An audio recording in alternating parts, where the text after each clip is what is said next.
Hey guys, good to see everyone again. Now that we're stuck in our houses to an even higher degree than we have been, what better time than to continue reading our book, Lion, the Witch, and the Wardrobe? And today we're going to be looking at chapter 5, which is called Back on This Side of the Door.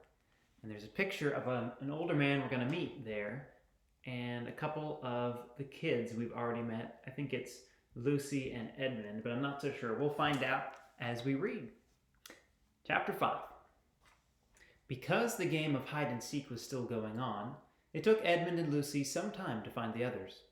But when at last they were all together, which happened in the long room where the suit of armor was, Lucy burst out, "Peter, Susan, it's all true. Edmund has seen it too. There is a country you can get to through the wardrobe. Edmund and I both got in. We met one another in there, in the wood. Go on, Edmund, tell them all about it." "What's all this about, Ed?" said Peter.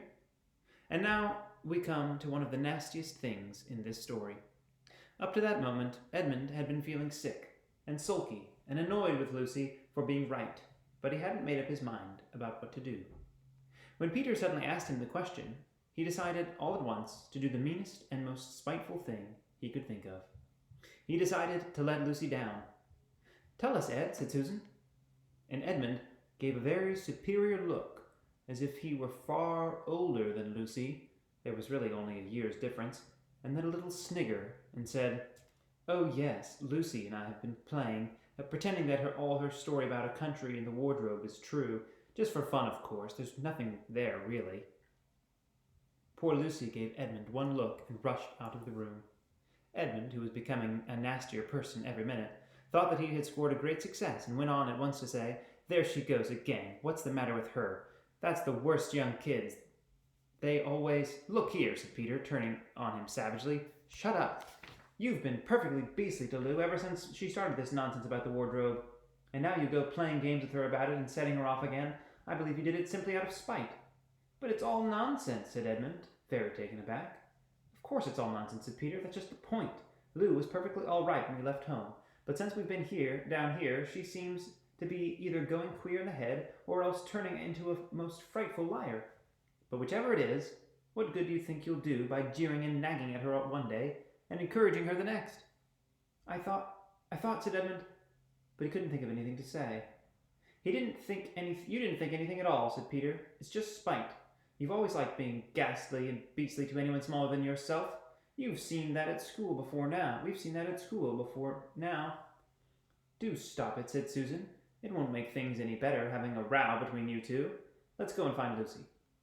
It was not surprising that when they found Lucy a good deal later, everyone could see that she had been crying.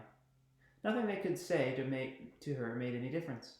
She stuck to her story and said, "I don't care what you think, and I don't care what you say. You can tell the professor, or you can write to Mother, or you can do anything you like. I know I've met a fawn in there, and I wish I'd stayed there instead of with you all beasts. Beasts!" It was an unpleasant evening. Lucy was miserable, and Edmund was beginning to feel that his plan wasn't working as well as he'd expected. The two older ones were really beginning to think that Lucy was out of her mind. They stood in the passage, talking about it in whispers long after she had gone to bed. The result was the next morning they decided that they really would go and tell the whole thing to the professor. "He'll write to Father if he thinks there's really something wrong with Lou," said Peter. "It's getting beyond us."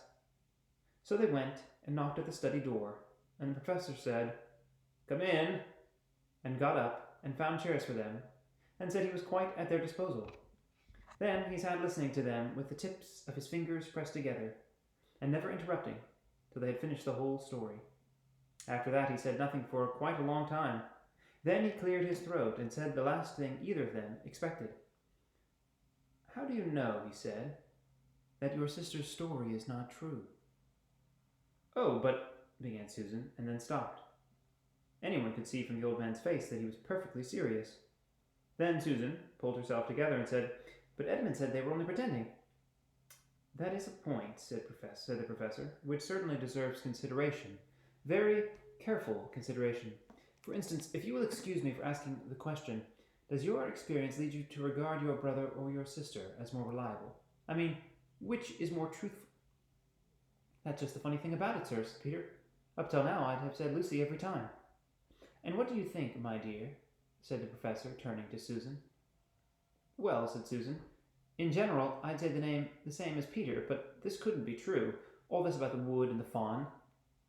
That is more than I know, said the professor, and a charge of lying against someone whom you have always found truthful is a very serious thing.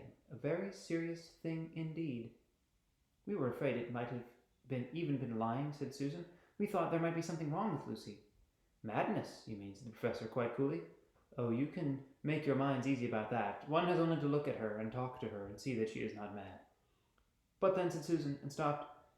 She had never dreamed that a grown-up would talk like the professor and didn't know what to think. Logic, said the professor, half to himself. Why don't they teach logic at these schools? There are only 3 possibilities. Either your sister is telling lies, or she is mad, or she is telling the truth. You know she doesn't tell lies, and it's obvious that she is not mad. For the moment, then, and unless there any further evidence turns up, we must assume that she is telling the truth. Susan looked at him very hard, and was quite sure from the expression on his face that he was not making fun of them. But how could it be true? Said Peter. Why do you say that? Said the professor. Well, for one thing, said Peter, if it was real, why doesn't everyone find this country every time they go into the wardrobe? I mean, there was nothing there when we looked. Even Lucy didn't pretend there was.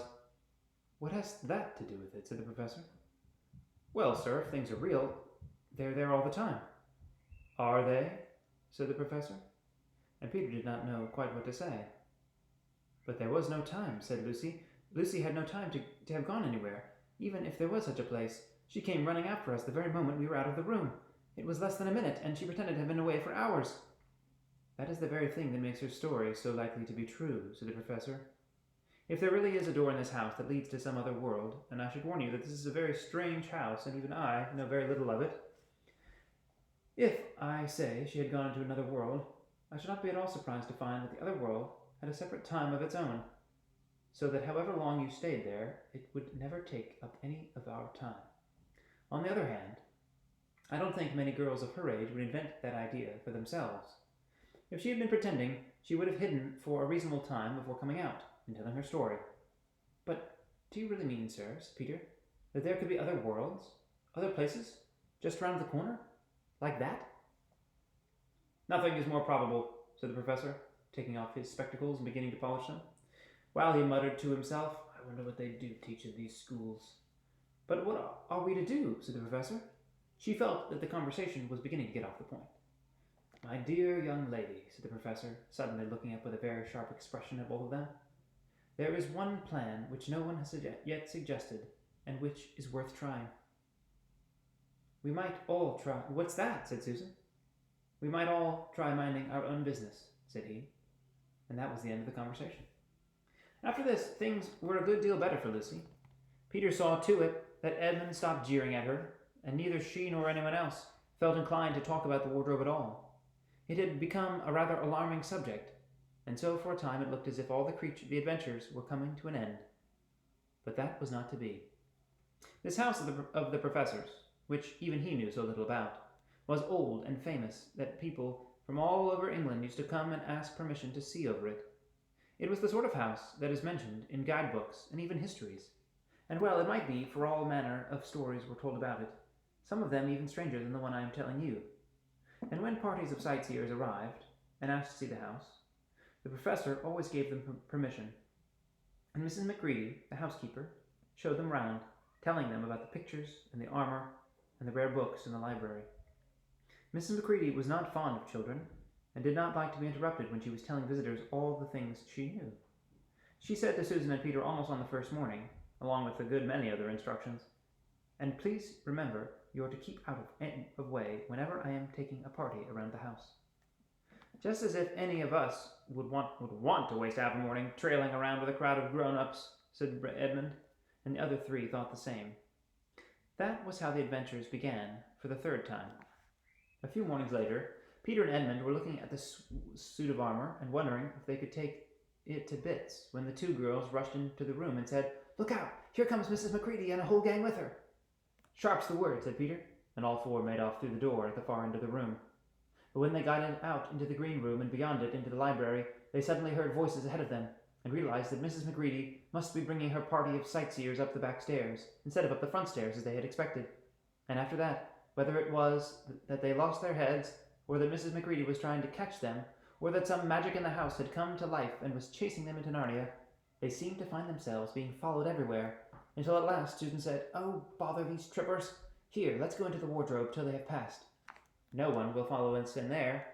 But the moment they were inside, they heard the voices in the passage, and then someone fumbling at the door, and they saw the handle turning. "Quick," said Peter, "there's no one else," and flung open the wardrobe. All four of them bundled inside and sat there panting in the dark.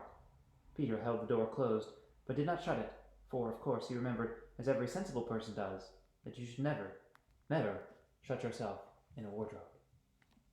This concludes chapter 5.